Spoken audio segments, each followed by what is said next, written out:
Hey everybody, it's Master Gallengeist here, bringing you my review for Tony Stark Iron Man issue 19. And this was a pretty good finale to the whole Ultron agenda story arc, and setting us up for Iron Man 2020 coming in January. And I just liked how they got through this, and I really felt bad for Tony. There's a kind of melancholy of him recognizing his situation that he's been put in towards the end of this issue. So we start off and we see that Tony and everybody's pretty much getting everybody out of Stark Unlimited, making sure that when Ultron comes, they're prepped and ready to go. We see that Ultron's pretty much taking care of the rest of like Vision, Wonder Man, and Rhodey's just barely hanging on, and Ultron pretty much uses his cyborg children people to make sure that Rhodey can't fire on him and then blasts him off. We then switch back and see that Tony and Andy are having a little heart to heart as they're pretty much working on making the separation technology weaponizable and pretty much portable. And Tony, of course, is apologizing to Andy for everything that's gone on because, let's face it, Andy has had like a very eventful life since he's joined Stark's company, and he even says, "Listen, you got me out of my cave and everything. I've like dated a rock star. I've like worked on robotics and everything. Thank you for this." And as we're watching this, we see that Arno and Bane are watching as well, being like, "Hey, we might want to keep Andy on when our schemes are in play." As Maria and Howard are like, "Hey, I guess this is reality TV." And it'll be interesting to see how Maria and Howard kind of go through the series going forward because they're an interesting wild card that I would like to see happen and see what they kind of do in the story.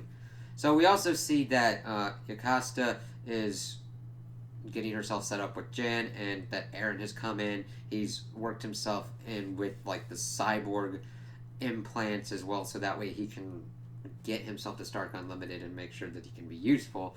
And then, of course, Ultron pops in and pretty much shuts almost everybody down instantaneously. And, of course, Tony comes in. He's pretty much grabbed by the cyborgs, but he has the doctors use the separation device on, well, mainly on him around with the cyborgs. And we find out the crucial element is that Ultron Pym was not creating new life. He was essentially creating mechanized zombies, and that everybody was dead. I like this because it kind of provides an easy way out for Rhodey for murdering people, and he still is kind of like, okay, that could have been a lot worse, so I've got to really watch out for what's going on. And Tony, of course, threatens to uh, use the beam on Ultron Pym, and Ultron Pym's like, "Hey, it worked on you." He's like, "Hey, I'm already an artificial being," and this sets off all this things of like Arno and Bane scene, and like that'll definitely work well with our plans. And this, of course, is devastating to Maria and Howard. And they're like, "Are other boys dead? Oh God, that sucks." And Ultron Pym decides to stay, like believe Tony's bluff because he's like, "Listen, I can just separate you, and we'll find out that Hank Pym's actually dead." And Pym's like, "You won't." Hank Pym's like, Ultron Pym's like, "You won't do that because then you'd have Ultron understand by human emotions." It's like, so. And he's like, "I surrender" and everything. Everybody's like, "Hey, how are we gonna deal with this?" And of course, the Avengers are able to pop in. The Black Panther has made like this vibranium containment cell that also has Asgardian runes on it. So it's like, yes, when Ultron's involved, this is not overstepping your bounds. This is what you need to do. And we get other people kind of talking about what's going on. We see Carol talking with Rhodey, which is kind of nice. He's like, "Yeah, I'm glad that I wasn't killing people, and it's just a little bit strange to be back in the suit."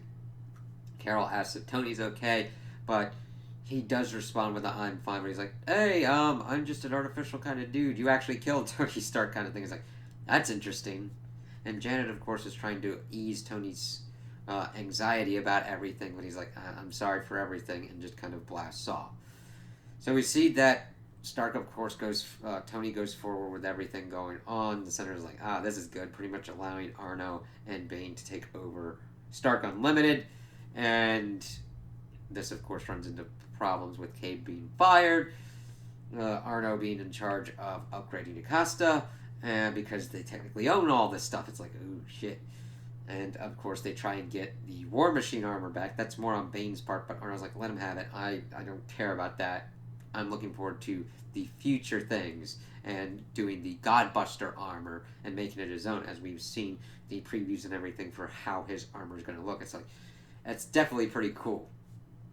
So, towards the end of the issue, we see the rest of the kind of things going on. We see that Tony is celebrating New Year's and that he is going to have a drink. It's like, okay, it'll be interesting to see how this kind of works since he's more of a simulated Tony. How's this going to work? I like how it kind of brings up these kind of interesting kind of philosophical discussion of, is he Tony Stark, is he not Tony Stark, and how that's going to kind of play out, since Arno is going to be more of the center stage, being Iron Man going forward. And I'm going to be interested to see how they kind of play that up with the Avengers and how his kind of style differs from Tony's, because we see he's vastly different even talking about what's going on in here. Because we then switch from the Tony perspective to Arno and Maria and Howard. They're celebrating New Year's, but he's like, hey, I got to use everything, all the time that I can. I'm going to save the world and screw anybody who tries to get in my way. As he flies off in his new Iron Man armor as the New Year's rung in. It's like, okay, this kind of gives me vibes of like Superior Spider-Man. We're definitely going to see a different way of Iron Man being done, and kind of what they were trying to do with Superior Iron Man when they kind of inverted Tony's personality.